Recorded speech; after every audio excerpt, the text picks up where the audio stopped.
Bonsoir tout le monde, je souhaite que vous soyez tous en forme et en très bonne santé. Alors c'est Dr Asma Amdouni, je suis médecin généraliste marocaine à Bouche d'Or, au sud du Maroc, et comédienne amatrice.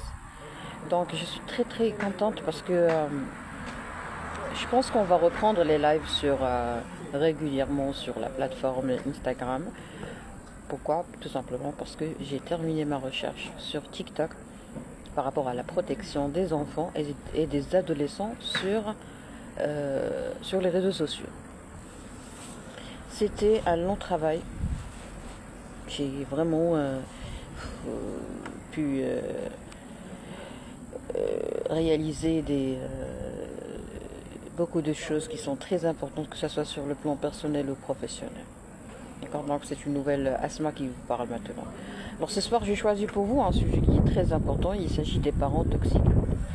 Alors les parents toxiques, c'est un sujet que malheureusement je n'ai pas la capacité ni l'audace de le traiter en arabe, même si ça va être très utile pour la société. Pourquoi? Parce que c'est un tabou. Alors il y a le savoir et puis il y a la sagesse. Donc le savoir, c'est quoi? C'est partager ce qu'on connaît. Mais la sagesse, c'est de savoir quand faut-il s'arrêter et quand faut-il vraiment garder le silence et ne pas tout partager. Donc je sais ce que je vais partager. Je suis sage, donc je sais ce que je ne dois pas partager. Au Maroc, comme vous le savez, on est une société arabo-musulmane. Et puisque la majorité de mes abonnés sont des arabes, sont des musulmans, voilà. Je pense que ça va être vraiment très dangereux pour moi et pour les familles marocaines de traiter le sujet de parents toxiques en arabe. Très bien. Alors le sujet de ce soir, là, j'ai mis des idées, juste des tirées. On va parler des parents toxiques type incompétents. Donc si vous vous sentez vraiment touché par ce sujet, je vous prie de bien vouloir ne pas discuter ça avec quelqu'un qui n'est pas un professionnel. Et si vous avez affaire à un professionnel de la santé en général, il faut absolument recourir à cette personne dans un cadre professionnel, c'est-à-dire dans son bureau. Par exemple, vous êtes un abonné, vous êtes tombé sur ma vidéo, vous n'avez pas le droit de me contacter, moi. Vous n'avez pas le droit de me contacter. Pourquoi? Parce qu'en principe, la prise en charge médicale, c'est quelque chose de bien fait, c'est quelque chose d'organisé et c'est quelque chose de bien programmé et planifié. Je m'explique. Si vous êtes un être humain respectueux, qui se respecte, qui s'aime, qui a de la valeur, en principe, vous devez avoir votre propre médecin traitant. C'est-à-dire que si je fais un live, je ne cherche pas des patients, mais je veux que chaque personne comprenne qu'elle doit recourir à son médecin traitant pour lui poser toutes les questions en sécurité. Alors, il n'y a pas de sécurité sur les réseaux sociaux. Par exemple, moi personnellement, j'ai été victime d'usurpation de mon identité. Et puis, il y a des fausses pages qui publient des photos de médicaments, de compléments alimentaires, de tout ce que vous voulez. Et quand les gens vraiment sont fidélisés et manipulés par les vidéos qu'on partage, mes vidéos qu'on partage sur cette fausse page, alors, qu'est-ce qu'on fait? On les arnaque et on les bloque. Frustrés, ils recourent à moi pour tout me raconter et m'embêter. Parce que ça m'embête de recevoir à chaque fois des coups de téléphone ou des menaces ou des dérangements de la part des gens qui ont été arnaqués par cette fausse page, qui porte mon nom et mes vidéos. Cela veut dire quoi? Cela veut dire que il faut absolument qu'on coupe tout lien entre moi et vous. D'accord? Il faut qu'on coupe les liens. Il faut qu'on comprenne que sur les réseaux sociaux, d'abord il faut se protéger des médecins. Pourquoi? Parce qu'il y a des fausses pages qui usurpent l'identité des médecins. Je ne sais pas si j'ai été claire, mais je suis toujours prête à vous réexpliquer. Alors les parents toxiques, parents incompétents. Comme je l'ai bien expliqué, vous n'avez pas le droit de traiter votre problème de toxicité parentale en se basant sur mes vidéos ou mes lives ou les vidéos d'un médecin ou les vidéos d'un psychiatre. Incompétent, ça veut dire quoi? Un parent incompétent, ça veut dire beaucoup de choses. Donc, les gens qui ont des parents toxiques type incompétents n'ont pas tous le même profil de parents et n'ont pas tous le même caractère et n'ont pas tous les mêmes traits de personnalité. Si on prend deux personnes, par exemple, de la même famille, ça veut dire deux frères, qui ont été victimes de parents toxiques, ou quatre frères, d'accord, qui ont des parents toxiques, type incompétent. Croyez-moi, ces frères n'auront pas le même problème, n'auront pas les mêmes difficultés, n'auront pas besoin de la même prise en charge. Pourquoi? Parce que si on prend, à titre d'exemple, les parents toxiques les plus dangereux, là on va parler des PN, des pervers narcissiques, ou correctement nommés manipulateurs pervers narcissiques. Donc si vous avez des parents qui sont manipulateurs pervers narcissiques, d'accord, imaginons que nous avons une famille où on a deux parents, où on a un des parents qui est pervers narcissique, par exemple la maman. Vous devez savoir que cette maman ne va pas faire de ses enfants vraiment de la même pâte. On aura plusieurs produits, on aura plusieurs viennoiseries, on aura plusieurs gâteaux. D'accord? C'est-à-dire quoi? C'est-à-dire que si on a un parent toxique, ce parent toxique, expert en toxicité comme le manipulateur pervers narcissique, il va former toute une équipe d'enfants victimes de parents toxiques. D'accord? C'est-à-dire que dans cette famille, on aura un enfant, par exemple, qui on nomme Gold Child, c'est-à-dire un enfant doré. On aura un enfant qui est invisible. On aura un enfant qui est le bon émissaire. On aura un enfant qui est pervers narcissique. On aura un enfant qui sera esclave. Vous voyez? Donc on a toute une équipe, hein, tout un ensemble de profils chez les enfants des parents toxiques. Ça veut dire que vous n'allez pas être traité de la même manière. Vous êtes un enfant invisible, vous n'avez pas la même personnalité qu'un enfant beau émissaire, qu'un enfant esclave, qu'un enfant effacé. Donc quelqu'un qui a déjà été détruit par ses parents, je pense que c'est très important pour lui et pour toute la société, je pense que c'est très important qu'il comprenne finalement que vous ne pouvez pas guérir sans une prise en charge multidisciplinaire et correcte, bien loin du coaching, hein, parce que moi je suis contre le coaching. Il n'y a pas de coaching thérapeutique. Il y a un thérapeute, il y a un coach. Le coach, il est là pour coacher les gens qui ne sont pas malades. Un thérapeute, il est là pour traiter les malades. Mais pour savoir est-ce que vous êtes malade ou pas, vous avez besoin d'un diagnostic. Alors un diagnostic, c'est quelque chose qui doit être correct. On doit prendre notre temps et on ne doit pas se précipiter à dire à quelqu'un « t'as des parents toxiques, t'as un parent pervers narcissique ». C'est pas comme ça qu'on traite les choses. D'accord? On n'a pas le droit de dire à quelqu'un « t'as un parent toxique, t'as un parent pervers narcissique, tu dois quitter la maison ». Ce qu'on voit sur Internet, c'est vraiment catastrophique. Parce qu'il y a des pseudo-coachs qui parlent en direct et qui disent aux enfants, bon, eux, ils parlent, mais ils n'ont pas la sagesse et vraiment la prise de conscience correcte et profonde de la gravité et du poids des mots utilisés en direct. Un live doit toujours commencer par la sécurité, par la protection. D'abord, faites attention de l'usurpation. D'abord, ne me contactez pas en privé. D'abord, parlez-en à votre médecin traitant. Donc, je commence toujours par protéger cet interlocuteur ou ce spectateur. Or, ce qu'on voit sur Internet, en direct, surtout sur la plateforme TikTok, qui a été ma cible principale pour protéger les enfants et les adolescents, c'est qu'on commence à décrire pour manipuler le spectateur, ou le public, ou l'audience. On manipule en faisant quoi? Eh bien, en attirant l'attention du spectateur et en citant les signes. On traite pas, en médecine, on ne récite pas. On ne récite pas ce qu'on a appris. Mais ce que les coachs et les pseudo-coachs font sur Internet, c'est qu'ils récitent des choses qu'ils ont appris par cœur depuis des bouquins qui ont été écrits par des Allemands, par des Américains, chose qui ne va pas coller à un patient marocain. Pour traiter un patient marocain, il faut comprendre sa culture. La culture d'un patient casablancais n'a rien à voir avec la culture et la mentalité d'un patient de Bouches d'Or, ou de Dakhla ou de Laayoune. Donc il faut investir d'abord dans la formation médicale et puis il faut investir dans la formation culturelle il faut avoir de la culture générale et il faut investir dans la connaissance et dans la compréhension de la société que vous allez traiter. D'accord? Donc quand par exemple les coachs et les coachs sur internet lisent des livres et des bouquins par rapport aux parents toxiques, un livre qui a été écrit par un Américain ne va pas traiter un patient marocain. Exemple très simple. Les coachs qui disent en direct que voici les signes d'un pervers narcissique. Il y a un commentaire, je pense, la vie d'un enfant et son caractère personnel dépend de la nature et de la manière d'apprentissage par ses parents. Bravo, très bien dit. Voilà. Donc, tout le vécu du petit, c'est un ensemble de programmes qui ont été installés et gravés dans son esprit. Il y a des gens qui font des choses par défaut. Nous tous, on fait des choses par défaut. Pourquoi? Parce qu'on les a apprises chez nous, soit à la maison, soit à l'école. Déjà, la peur, c'est un programme.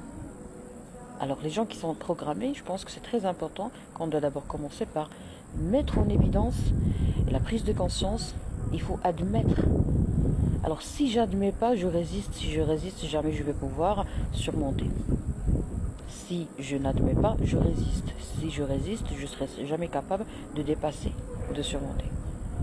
Donc, c'est beaucoup de choses. Ça nécessite vraiment une prise en charge multidisciplinaire. Tous les professionnels de la santé comprennent et sont conscients qu'ils sont incapables de traiter quelque chose tout seul. Ça, c'est pas de la faiblesse, ça, c'est de la sagesse, ça, c'est le respect. Alors, on est une personne respectueuse quand on respecte nos limites et quand on recourt et quand on travaille, quand on est capable de travailler en collaboration. Or, ce qu'on voit sur Internet, c'est des coachs qui sont des vendeurs de rêves, qui disent aux gens, par exemple, un jour, il y a quelqu'un qui nous a dit que un coach a programmé une séance d'1 heure avec 1000 dirhams pour traiter la phobie, pour traiter la peur ou le trouble de panique ou un trouble anxieux. Donc, à votre avis, même si vous n'êtes pas des professionnels de la santé, est-ce possible de traiter un grand problème que vous avez en 1 heure en payant 1000 dirhams? Et une séance collective. Les coachs, vous faites de la manipulation, vous faites du neuromarketing sur Internet, et dorénavant, les gens ils vont se réveiller, ils vont s'éveiller, et ils vont se rendre compte de tout ce que vous faites sur Internet. Les coachs, je vous promets que vous avez réussi à détruire des familles marocaines. Pourquoi? Parce que vous parlez d'une façon bizarre, et vous récitez ce que vous avez appris dans les livres. Ce que vous avez appris dans les livres de manipulation va peut-être vous être utile pour manipuler le public marocain, mais le public marocain, un jour, il va se réveiller. Vous manipulez les vulnérables. Alors, si vous manipulez les vulnérables, c'est pas de la manipulation, c'est de l'arnaque. Alors, si vous êtes capable de faire extraire un maximum possible d'argent de la personne sans la traiter, ça c'est de l'arnaque, c'est de la trahison. Vous avez trahi ces gens-là. Et ces gens-là, ce sont vos clients et non pas vos patients. La différence entre quelqu'un qui fait du neuromarketing et quelqu'un qui fait de la thérapie, c'est que le premier, il a des clients, le deuxième, il a des patients. D'accord? Tous mes respects aux psychologues cliniciens et aux hypnothérapeutes et aux thérapeutes et les psychothérapeutes qui font vraiment des thérapies pour traiter des gens malades et qui respectent leurs limites. Genre, vous ne demandez jamais comme ce que les coachs font sur Internet et surtout sur TikTok. Le TikTok, c'est comme, je dirais, c'est le bordel de la vie, de l'existence. Très bien. Alors, je pense qu'on a suffisamment parlé de la protection de la sécurité. Et là, on va aborder directement les points que je voulais partager avec vous. Alors, parents incompétents, ils ont plusieurs caractères. D'accord? C'est cas par cas. Donc, c'est à votre médecin, psychiatre et psychologue clinicien de vous aider à comprendre qu'est-ce que vous avez vécu comme toxicité et qu'est-ce que vous avez hérité. Pourquoi? Parce que c'est très contagieux d'avoir des parents toxiques. La toxicité, elle est très contagieuse. Comme la joie, comme la dépression, comme beaucoup de choses. Alors, la victimisation. La victimisation, ou faire la victime, c'est vraiment le travail des parents toxiques incompétents, par excellence. Moi, personnellement, en médecine générale, je ne rate pas l'occasion pour orienter les patients à un psychiatre et à un psychologue et à un hypnothérapeute. Pourquoi? Parce que ça m'aide à contrôler le diabète, à contrôler l'hypertension artérielle, à contrôler les troubles de transit, à contrôler le profil immunitaire, les maladies de la peau, plusieurs choses. La victimisation. Une maman toxique qui fait la victimisation. Ou un papa. Mais c'est surtout les mamans. Alors la maman qui fait toujours la victime. La maman qui responsabilise. Ou un papa qui responsabilise. C'est-à-dire que vous êtes un enfant. Vous avez été né et mis au monde par des parents. Normalement, c'est à eux de vous prendre en charge. Mais ce qui se passe, c'est que vous devenez qui? Vous devenez les parents de vos parents. Et ça, c'est je pense qu'il y a quelqu'un qui veut participer, mais là, il y a du monde, donc je sais pas. Je suis vraiment désolée, mais je ne peux pas accepter. Il y a du monde. Et je ne peux pas discuter en direct avec quelqu'un parce que ça nécessite de l'expérience et il faut respecter les limites. Il faut respecter les spécialités. Très bien, donc on a dit la victimisation, c'est un grand problème de santé. D'accord? Un parent qui fait toujours la victime, un parent qui montre toujours la faiblesse, un parent qui sollicite toujours ses enfants, un parent qui responsabilise toujours ses enfants, c'est un parent, je dirais, voleur d'enfance. Voilà. Tiré numéro 3, c'est les parents voleurs d'enfance.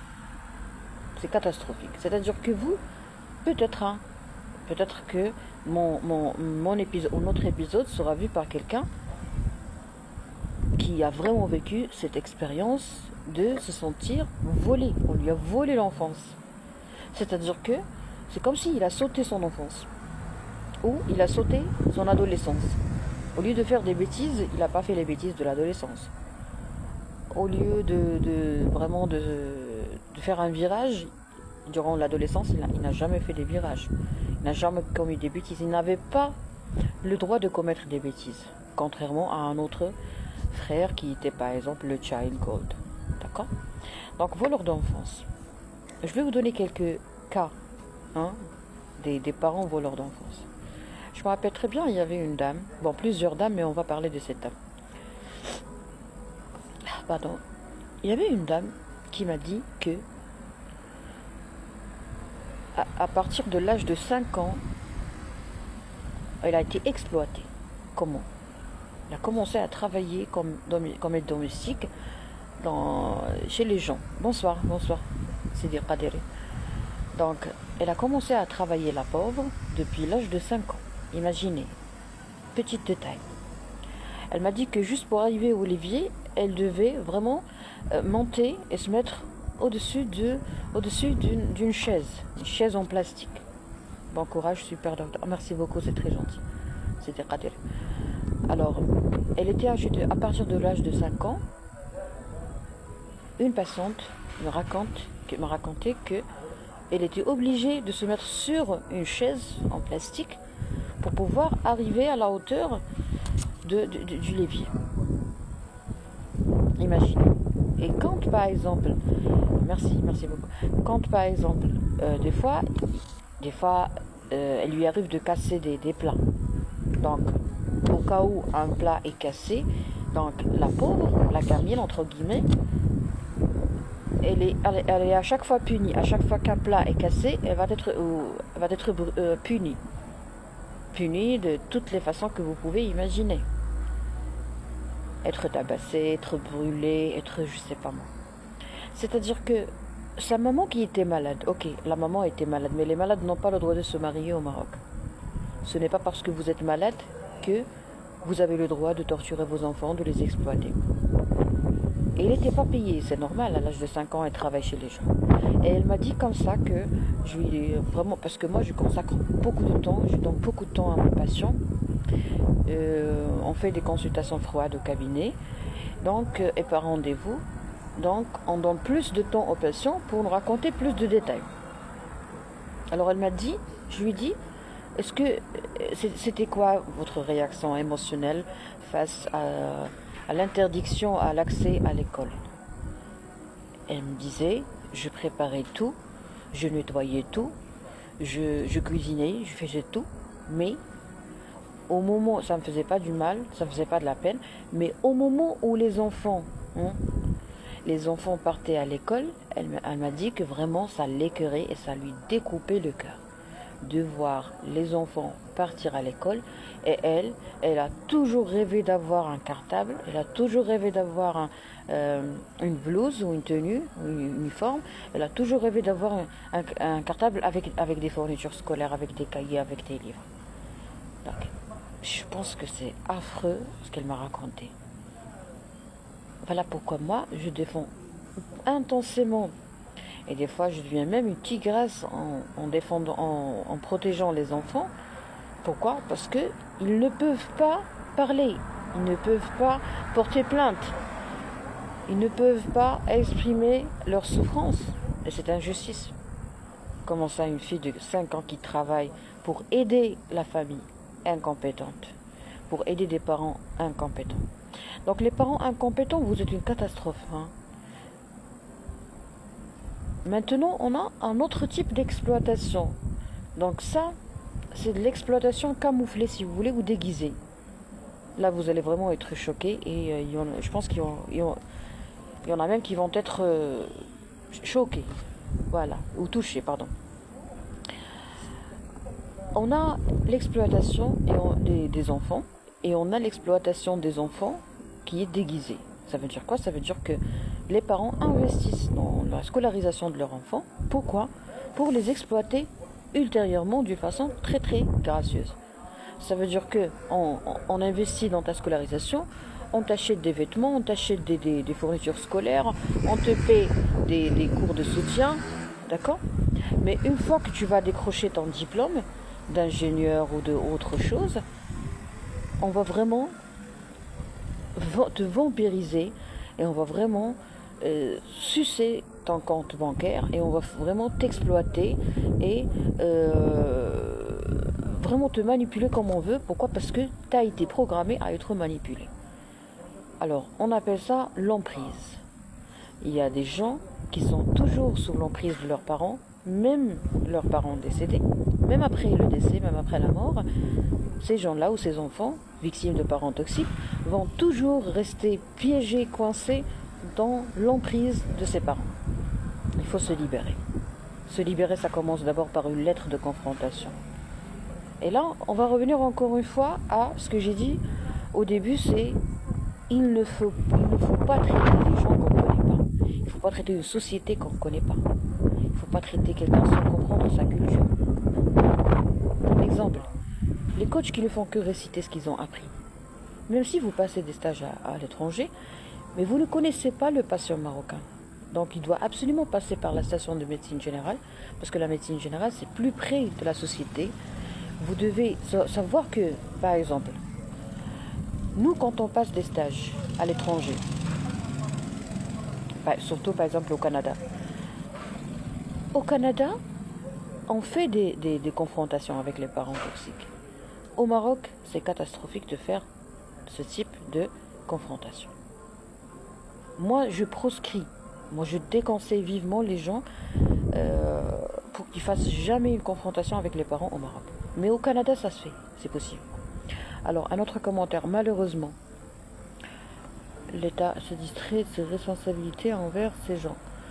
En fait, l'État, elle est vraiment dans un sacré dilemme. Parce qu'on a une mentalité, et on a une culture, et on a une fausse compréhension de l'islam.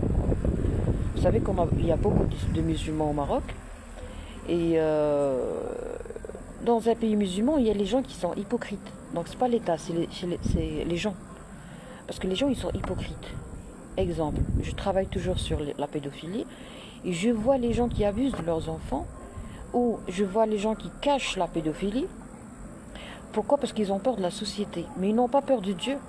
Donc ils laissent l'enfant subir tout ce type, vraiment des types d'abus, surtout l'inceste.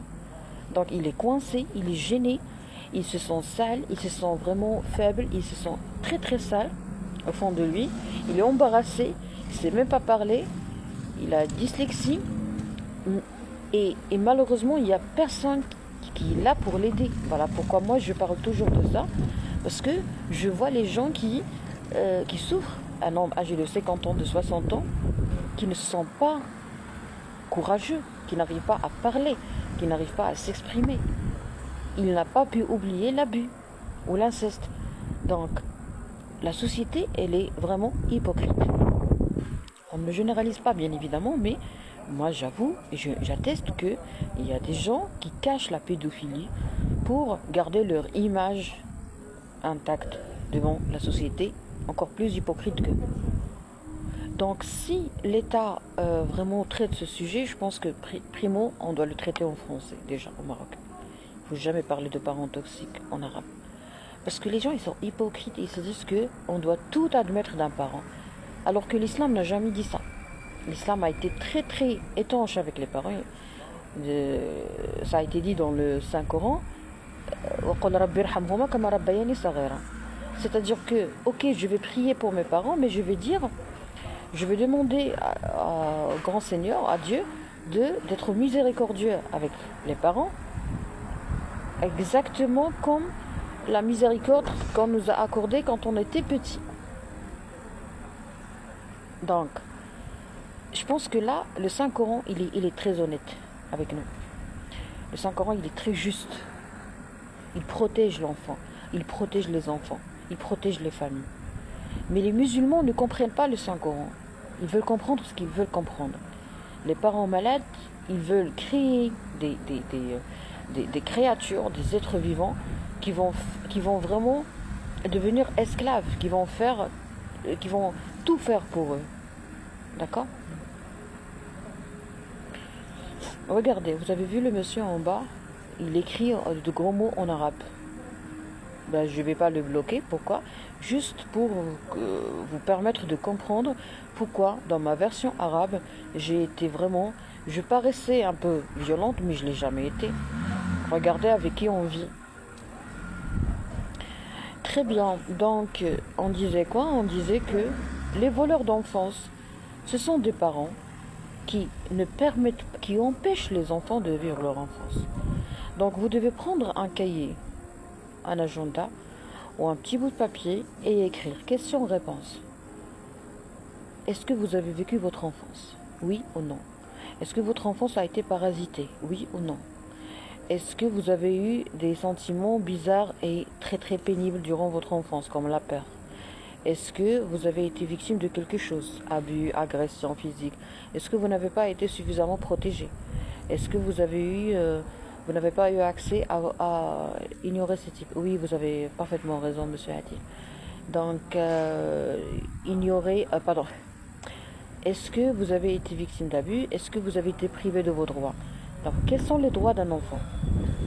Les droits d'un enfant, primo, c'est l'enfant doit manger, doit être protégé, doit avoir des habits, doit avoir des chaussures, doit avoir des pyjamas, doit avoir un toit, ne doit pas être mis dehors comme un SDF, ne doit pas avoir peur d'être mis dehors, parce que les enfants, s'ils ont peur de quelque chose, c'est comme s'ils l'ont vécu. Voilà pourquoi il ne faut jamais dire à un enfant, je vais te punir vers la fin de la semaine.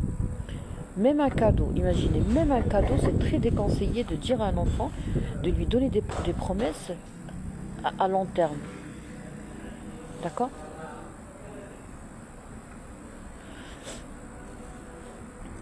Je ne sais pas pourquoi il y a un petit sourire sur l'écran. Ça fait bien longtemps que je n'ai pas utilisé Instagram. Très bien. Donc, on a dit que même pour les choses positives, il ne faut jamais laisser le patient patienter des jours et des jours. Donc, soit on vole l'enfance de l'enfant, soit on l'exploite par exemple, à un badge, soit on va l'exploiter après l'obtention d'un bac, après avoir décroché un poste très très intéressant, vous voyez. Et là, vous allez devenir l'esclave, ou on va devenir l'esclave de ses parents. C'est-à-dire, c'est moi qui a tout payé, c'est moi qui a te financé, c'est moi qui a pris soin de toi, donc tu dois me rendre mon argent à moi. Et ça, c'est catastrophique. Hein. Les gens qui demandent à leurs enfants de tout leur rendre. Très bien. Donc, on a dit, parents incompétents font la victimisation. Ça apparaît très bien. Ah, d'accord. D'accord. Donc, résoudre les problèmes. Les parents incompétents, ce sont des parents qui poussent les enfants à résoudre les problèmes ou à penser aux solutions. Mais ça, c'est catastrophique. Il y a même des patients bizarres, il y a même des parents bizarres. Par exemple, un jour, il y a un monsieur qui m'a dit, docteur, j'ai un frère qui est vraiment mon idole. Ah bon? Que fait votre frère? Eh ben, il est marié, il a des enfants et chaque semaine, il donne de l'argent à un membre de la famille, à tour de rôle. Et pourquoi on lui donne cet argent? Eh ben, pour gérer la maison. Les courses, les achats, les crédits, tout ce que vous voulez. Et cet homme, pour lui, pourquoi? Parce qu'il y a des gens qui travaillent toujours sur tout ce qui est théorique. D'accord? Ça veut dire quoi? Ça veut dire que pour eux, il n'y a que la théorie qui fonctionne. Ça veut dire quoi? Ça veut dire que pour eux, le monsieur, le papa, il a bien réfléchi et il a eu sa propre conclusion. Il a utilisé son intelligence et la théorie uniquement.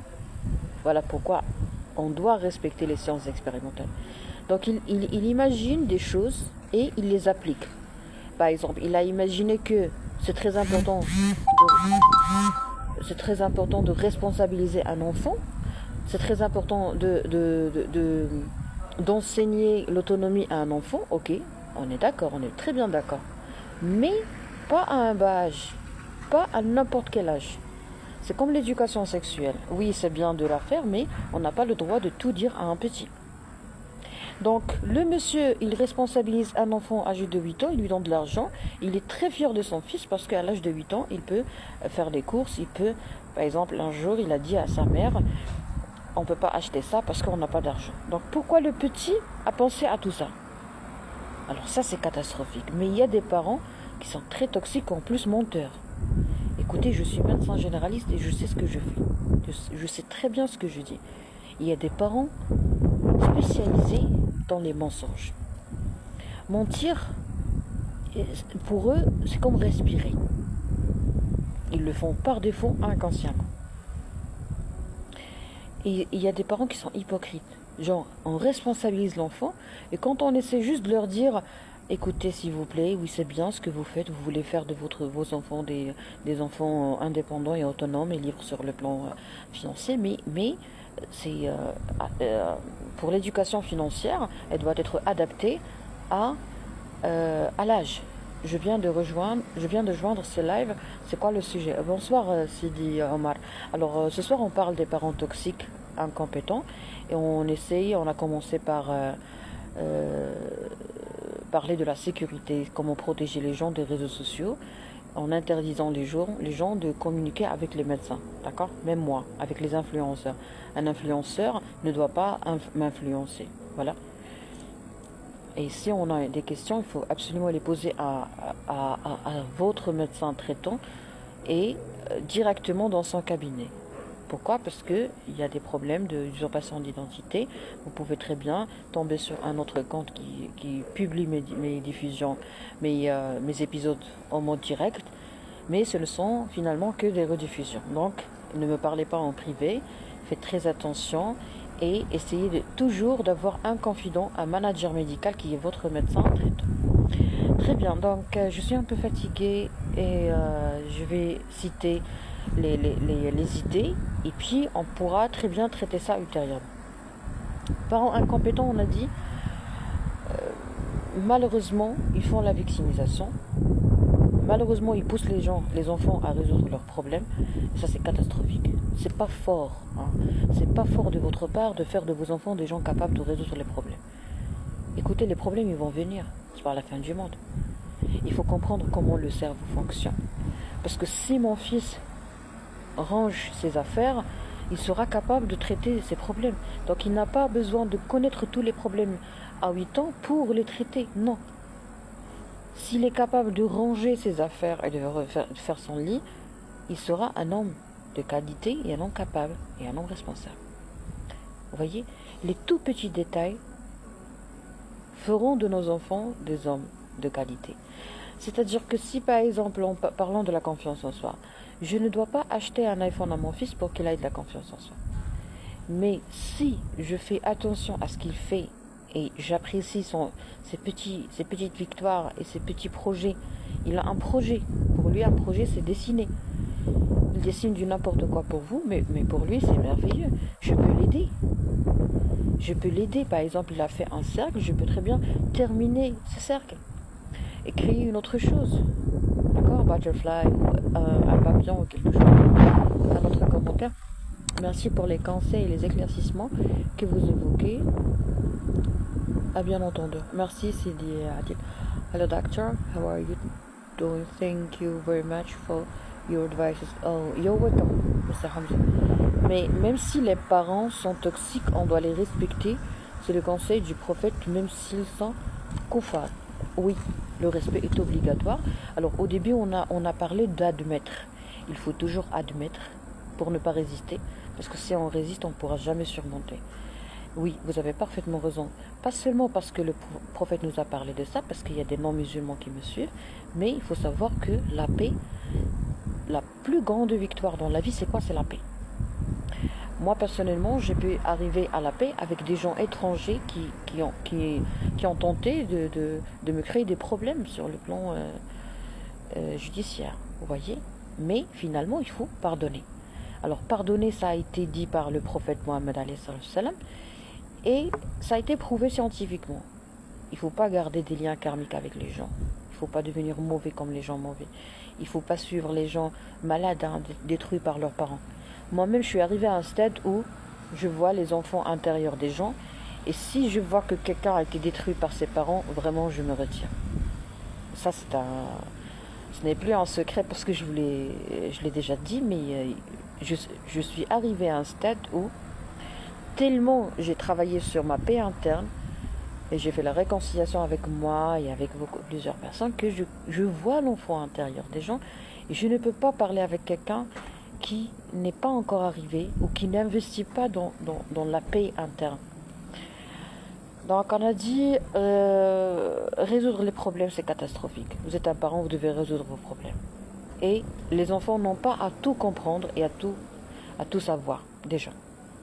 Un bon message de paix, le pardon, oui, bravo, c'est des amis. Deuxième point, tous ces points, on va les traiter. Tous ces points sont vraiment des océans, si vous voulez. Plusieurs parents, c'est très catastrophique et c'est très toxique dans des familles de trouver plusieurs parents dans la famille. Il y a un seul leadership, en principe c'est le papa. D'accord? Bon, c'est pas la mentalité patriarcale, mais c'est comme ça.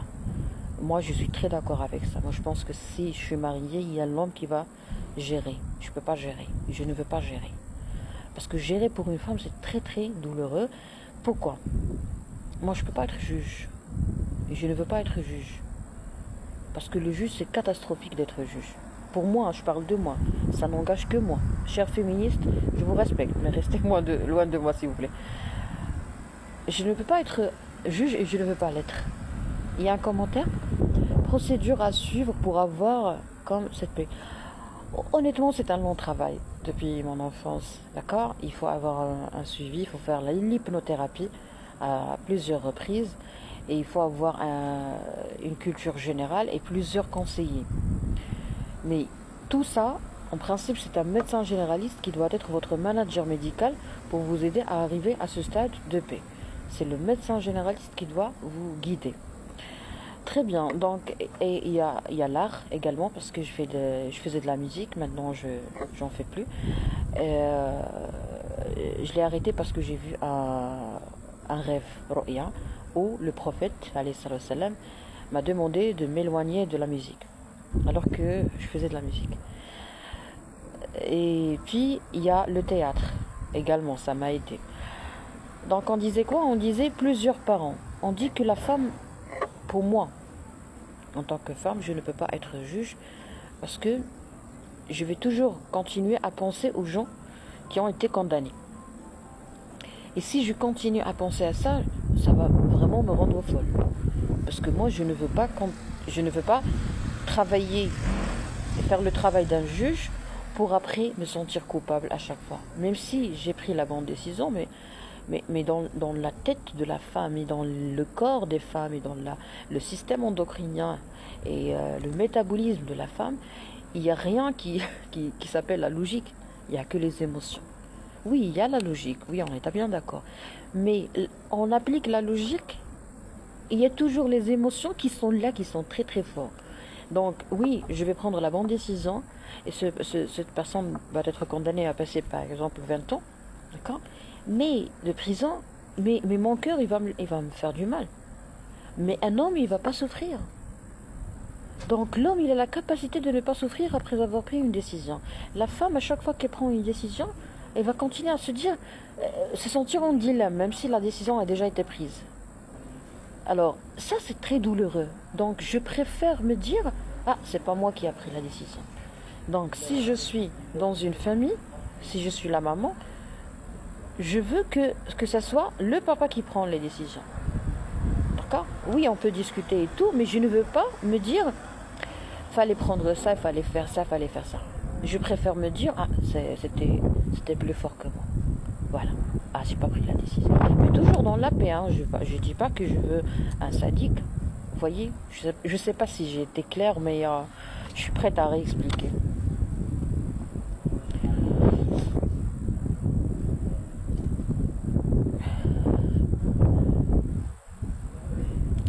Merci beaucoup. Les féministes ne vont jamais aimer ce que vous êtes en train de dire. Les féministes, ce sont des femmes qui ont été touchées, qui ont été victimes, ou qui ont vu l'injustice. Mais ils doivent comprendre que les hommes ne sont pas tous les mêmes. Mais il faut comprendre qu'il y a des hommes. Après, je vais vous raconter ce qui m'est arrivé dans la jungle, hein, parce que là où il n'y a pas de justice humaine, hein, je parle des êtres humains, je ne parle pas de vraiment c'est la jungle. Et là vous allez comprendre que vraiment vous êtes chanceux d'avoir été des hommes, hein, parce que les gens ne sont pas tous des hommes. Vous devez comprendre ça. Donc les féministes, ils ont été victimes de tout ça et ils ont besoin d'être protégés d'abord. Une fois la femme protégée et au moins guérie, elle va plus avoir besoin d'être féministe. Parce qu'elle va commencer à voir les hommes qui sont méchants comme des enfants.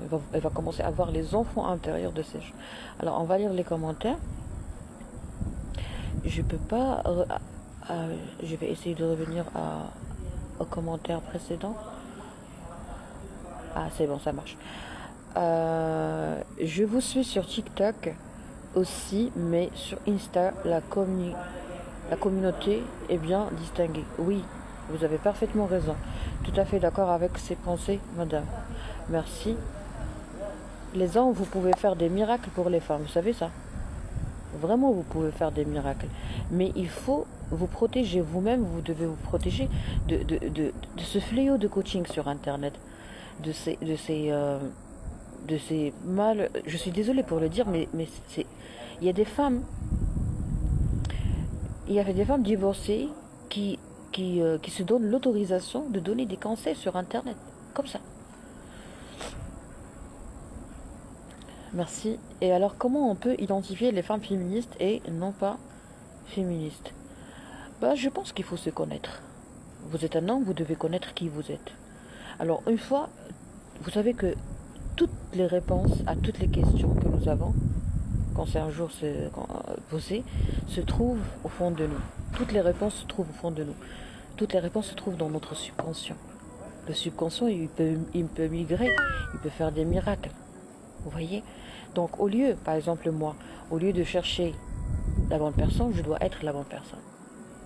Au lieu de chercher un homme fort, je dois être une femme forte. Parce que les vibrations attirent les vibrations.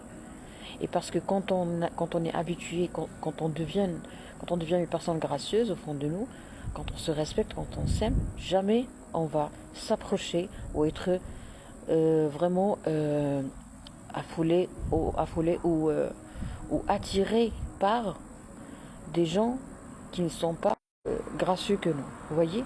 On attire les gens qui nous ressemblent, qui se ressemblent, s'assemblent. Donc au lieu de chercher, pour répondre à votre question, comment pouvez-vous savoir est-ce que la femme est féministe ou pas, Il faut savoir que l'homme est plus fort que la femme. Si elle est féministe ou pas féministe, vous pouvez la changer. Mais si elle est féministe, vous devez comprendre pourquoi elle est devenue féministe. Parce qu'elle a vécu des choses. Parce qu'elle a travaillé dans un domaine où elle a vécu beaucoup. Elle a vu plusieurs...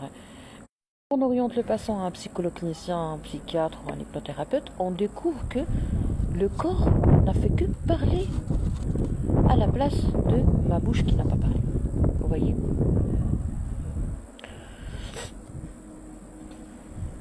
Madame, si je suis à ta place et je reçois comme ces messages, je serais nerveux. Comment vous pouvez ignorer ces messages? C'est comment vous êtes arrivé à ce stade. Je vais vous dire honnêtement. Moi, au début, j'avais une étude sur Internet. C'est l'immunité électronique. Comment protéger les enfants et les adolescents. Je ne me contrôlais pas et je donnais à chaque personne la réponse qu'il mérite. Sur TikTok, je faisais le scandale. Pour les gens, c'était du scandale. Pour moi, c'était appeler les choses par leur nom. Genre, un frustré, il parle, je lui dis, t'es un frustré. T'es un frustré, t'es malade, tu dois voir un médecin, tu n'as pas le droit de m'insulter comme ça, tu n'as pas le droit de me dire de gros mots, tu n'as pas le droit de me traiter de prostituée, tu n'as pas le droit de me dire ça. D'accord? C'était très mal vu par les gens et ça ne m'intéressait pas. Et j'ai continué à exprimer tout ce que j'avais dans le cœur parce qu'il y avait des femmes qui me disaient, docteur, notre état de santé s'est amélioré après avoir écouté vos répliques, qui paraissaient très impolies pour d'autres. D'accord?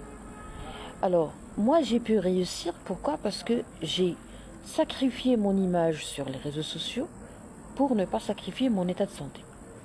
Tous les influenceuses sur Internet, si elles n'expriment pas leur colère ou leur refus ou leur frustration face à ces frustrés sexuels, ces voyous et ces manipulateurs et ces cybercriminels et tout, donc qu'est-ce qu'ils font? Ils refoulent la colère.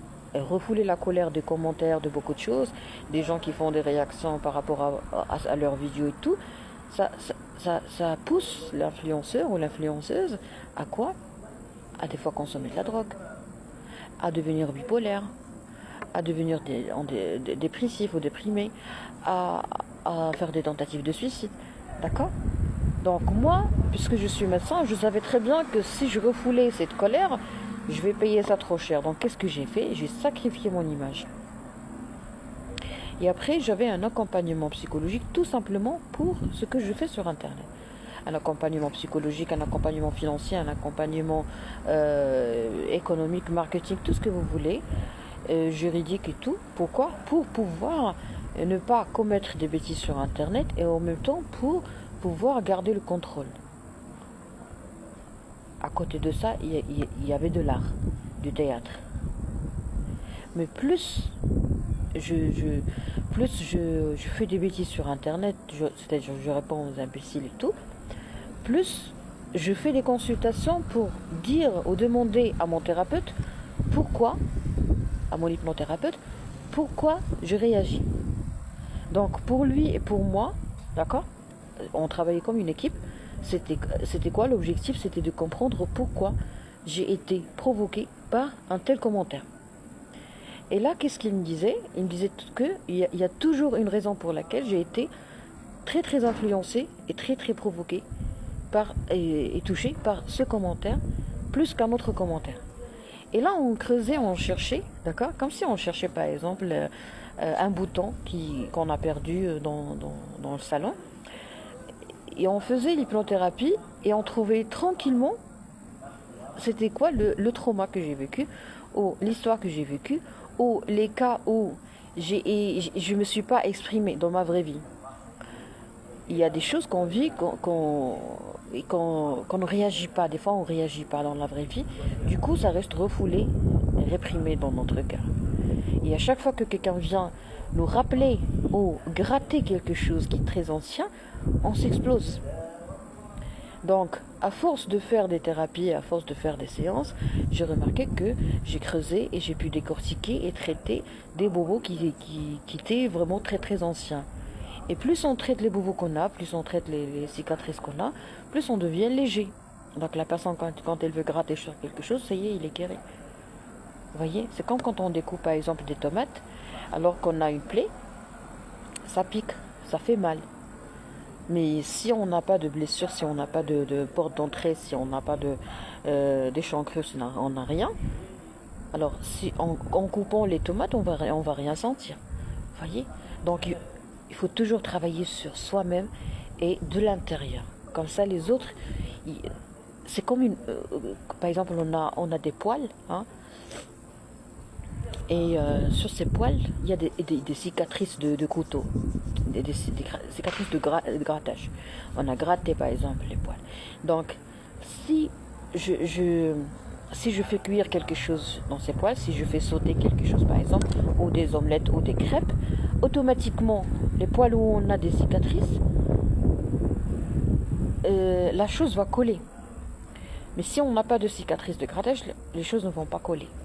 Vous voyez? Donc, il y a des cicatrices au fond de nous, et c'est sur cicatrices que vient s'accoler la méchanceté gratuite des autres. Donc, nous, on ne peut pas arrêter les gens méchants. On ne peut pas les arrêter. On ne peut pas les contrôler. Donc, on doit contrôler ce qu'on peut contrôler. Qu'est-ce que je peux contrôler, moi? C'est mes blessures, c'est mes faiblesses. Des fois, on est faible. Pourquoi? Parce que je veux sauver les autres, donc je suis faible. Parce que qui m'a demandé de sauver l'autre? Peut-être que j'ai un discret syndrome du sauveur. Donc au lieu de dire pourquoi la personne est ingrate ou pourquoi la personne n'est pas reconnaissante, il faut se dire pourquoi je veux l'aider. Le problème, c'est ma volonté exponentielle d'aider l'autre. Par exemple, après un deuil qui n'a pas été bien traité, j'ai développé un discret syndrome du sauveur. Je veux aider les gens, mais je ne peux pas faire revivre une autre personne que j'ai perdue. C'est très très très profond. On va lire les commentaires. Il y a M. Qadri qui dit que Dieu vous protège pour tout ce que vous entreprenez, madame. Je suis Asma.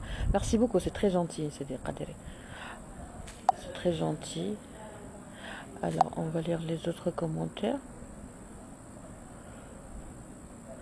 Vous avez raison, c'est pour cela je vous disais, et je suis à ta place, je ne vais jamais accepter comme ces messages.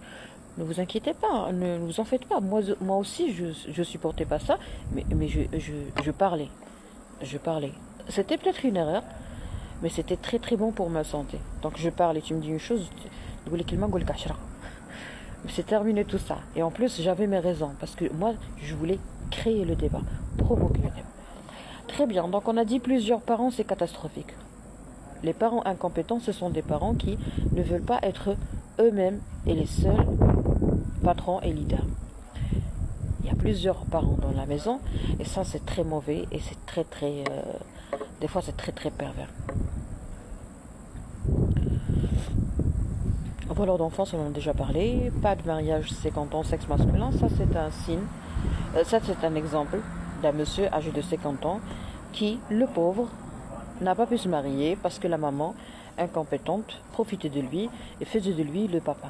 Et il y a des mamans qui sont comme ça. Elles divorcent et elles choisissent un enfant et font de lui le papa. Le parent. Le parent même à elle. Pourquoi? Parce qu'elle aussi, elle n'avait pas de papa, ou c'était un enfant non désiré, ou c'était un enfant victime de divorce. Donc, si un conseil, pas un conseil, mais une information, n'épousez pas les gens malades. Et si vous êtes malade, traitez vos soucis. Traitez vos soucis. D'accord? Alors, voilà. Donc, il y a des gens qui n'ont pas d'enfants, ils se marient, mais ils ne peuvent pas avoir des enfants parce que leurs parents toxiques ne veulent pas que leurs enfants deviennent des parents. Parce que s'ils deviennent des parents, ils vont avoir des enfants, ils vont prendre soin d'eux. Donc, il y a le parent, qui est jaloux des enfants, de ses petits-enfants, qui ne sont pas encore venus dans ce monde. Alors, les parents toxiques, ils ont mis au monde des enfants. Ils sont incompétents. Ils ont fait de leurs enfants leurs propres parents. Alors, ces parents, ces enfants, qui sont devenus les parents de leurs parents, ne peuvent pas avoir des enfants, ne peuvent pas se marier. S'ils se marient, ne peuvent pas avoir des enfants, parce que les grands-parents ont peur, et sont jaloux de leurs petits-enfants qui ne sont pas encore venus. Vous voyez la catastrophe. Mais on camouflait tout ça, on le maquillait par quoi? Par l'amour inconditionnel. On montre l'amour, on montre l'attention, la tendresse, beaucoup de choses. On dit à la personne que le monde est mauvais, que on va profiter de toi, qu'il n'y a plus de confiance, on ne peut plus faire confiance aux gens, vous voyez. Donc raconter les problèmes de la fratrie au lieu d'écouter, ça c'est la catastrophe. Il y a des parents incompétents qui ont échoué à être les parents de leurs enfants. Ils choisissent un de leurs enfants pour faire de lui un parent, d'accord? Pour faire de lui un parent. Et après, qu'est-ce qu'on fait? Eh ben, cet enfant qui est devenu le parent, au lieu de l'écouter, on le bombarde par les problèmes des autres. C'est-à-dire que toi, tu n'as pas de vie.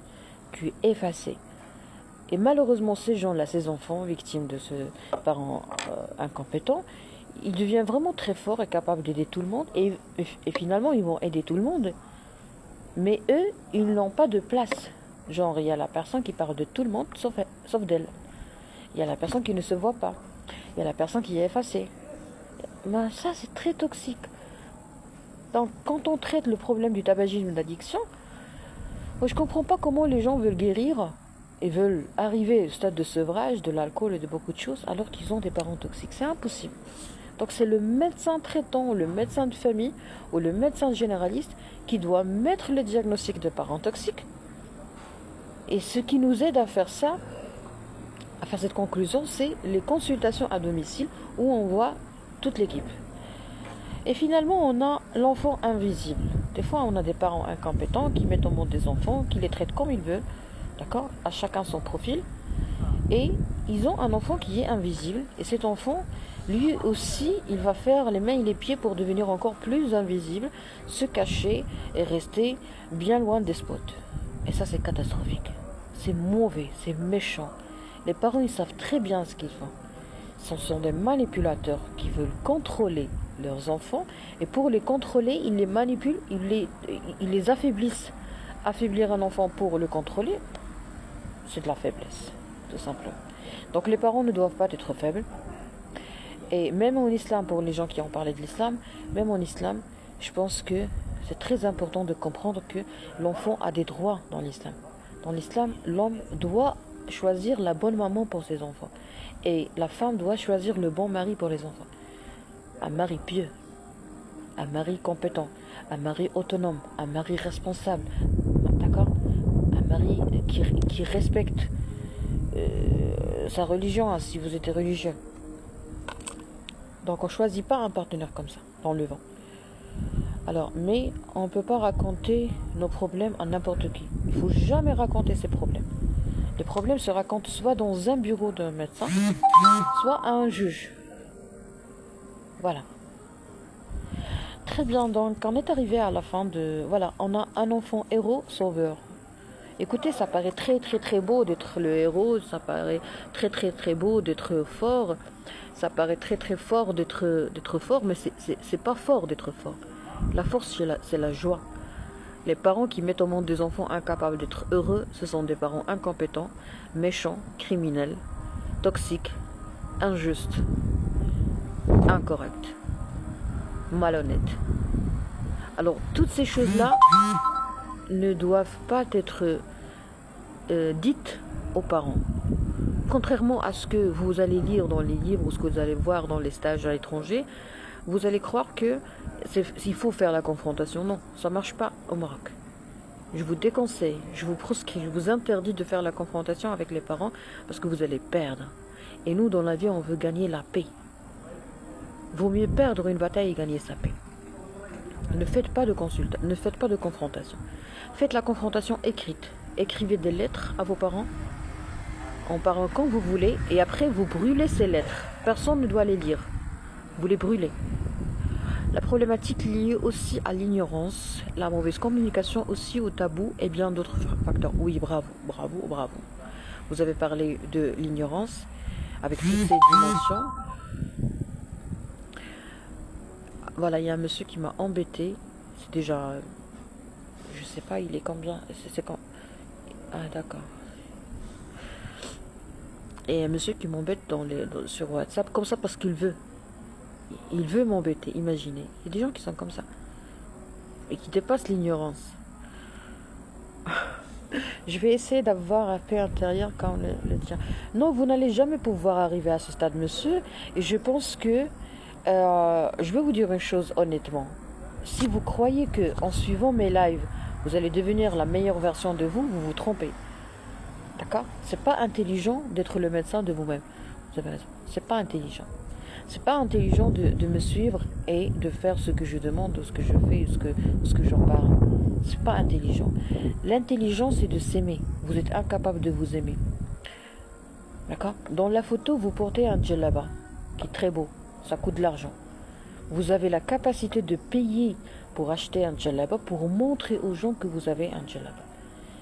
Mais vous n'avez pas le courage de payer pour faire une consultation avec un psychologue clinicien, parce que les gens ne vont pas voir la consultation avec un psychologue clinicien. Vous voyez? Moi, j'ai payé une fortune pour ma personnalité. Et les gens qui ne payent pas ne vont jamais réussir à devenir la meilleure version d'eux-mêmes. Ils vont peut-être comprendre beaucoup de choses qui ne vont pas coller à leur situation. Et du coup, vous allez souffrir à la place d'un médecin. Un médecin, quand il voit les choses qui sont pénibles, il fait des thérapies pour oublier ce qu'il a vu dans le cabinet. Vous allez tout comprendre. C'est comme si vous allez, par exemple, acheter tout un magasin pour mettre une chemise. Achetez la chemise directement. Faites un diagnostic et vous cherchez dans votre placard pour connaître, pour savoir la chose dont vous avez besoin. Vous avez plusieurs tenues de sport, mais vous n'avez pas une chemise. Donc pourquoi acheter tout un magasin? Achetez la chemise, ou deux ou trois chemises. Bien dit, merci beaucoup. Donc avoir vraiment beaucoup d'informations médicales, ça tue. C'est l'autoroute vers la dépression. Voilà un autre type d'immunité électronique sur laquelle j'ai travaillé, c'est qu'on ne doit pas tout connaître. C'est beau d'avoir pris la décision de trouver la paix. Je suis d'accord avec vous. C'est beau. Mais parlons d'une chose très importante, le lâcher-prise. Le lâcher-prise. C'est très très très individuel et personnalisé, c'est sur mesure. Quand je fais le lâcher-prise, je peux être très perfectionniste sur un point et lâcher le prise sur plusieurs points. Mais il faut vraiment que les choses soient bien dosées. Au millimètre. Vous voyez? Donc si je dis je veux la paix, peut-être que vous allez devenir docile. Peut-être qu'il y a quelqu'un qui va profiter de vous. Peut-être qu'il y a quelqu'un qui va vous manipuler tranquillement. Écoutez, à chaque fois que vous voulez faire quelque chose, vous devez comprendre que c'est pas comme ça. C'est pas n'importe comment. Voyez? Et je suis désolée si j'ai été très très étanche à votre égard, mais je pense que c'est très important de dire à la personne que si je m'aime, je vais payer pour ma santé. Voilà. Pas avec moi, parce que c'est pas ma spécialité, mais avec votre psychologue clinicien, avec votre hypnothérapeute. D'accord? Très bien. Donc, je vous souhaite tout le bonheur. Vous êtes très à la hauteur et Dieu vous bénisse. La rediffusion, on va essayer de l'enregistrer sur ma chaîne YouTube qui porte le nom de Dr Asma Amdouni. Pour les gens qui n'ont pas les moyens, ils n'ont pas de Wi-Fi, on va enregistrer ça sur ma page Facebook. D'accord? Qui comprend 232 cas, je pense. Parce qu'il y a des fausses pages et tout. D'accord. Alors, si vous voulez avoir plus d'informations par rapport aux parents toxiques, on a une série qui s'appelle Parents toxiques sur ma chaîne YouTube. Très bien. Donc, on dit quoi? On a dit, il faut écrire. Après, on va brûler. Il faut écrire des lettres de confrontation au papa, à la maman. Faites tout ce que vous voulez dire. Hein. Tout. Parlez quand vous voulez, de la façon que vous voulez. Écrivez. Et après, essayez de faire un exercice de gratitude. C'est-à-dire, vous allez écrire également avant. Merci beaucoup, c'est gentil. Essayez d'écrire tout ce qui traverse votre esprit. Essayez d'écrire dans l'exercice de la gratitude. Essayez d'écrire toutes les belles choses que vous avez. Par exemple, j'ai un foulard, je vais écrire j'ai un foulard, telle maison, les couleurs, pourquoi j'aime beaucoup cette couleur, pourquoi j'aime beaucoup cette couleur. Vous voyez, c'est un foulard, oui, mais il faut exprimer la gratitude à Dieu et, euh, et d'écrire, prendre tout son temps à décrire les belles choses et bien déguster les moments de plaisir. Très bien, donc c'était Dr Asma Amdoni, médecin généraliste marocaine à Bouche d'Or et comédienne amatrice. Pour les consultations à distance avec moi d'orientation médicale, on les fait uniquement sur la plateforme Doc Express. Donc la prise de rendez-vous c'est sur www.docexpress.ma. Pour les médecins, c'est une plateforme pour tous les médecins, ça facilite la prise de rendez-vous, ça facilite la gestion des rendez-vous. Moi, personnellement, ça m'a été très utile. D'accord, à la prochaine, bonne soirée.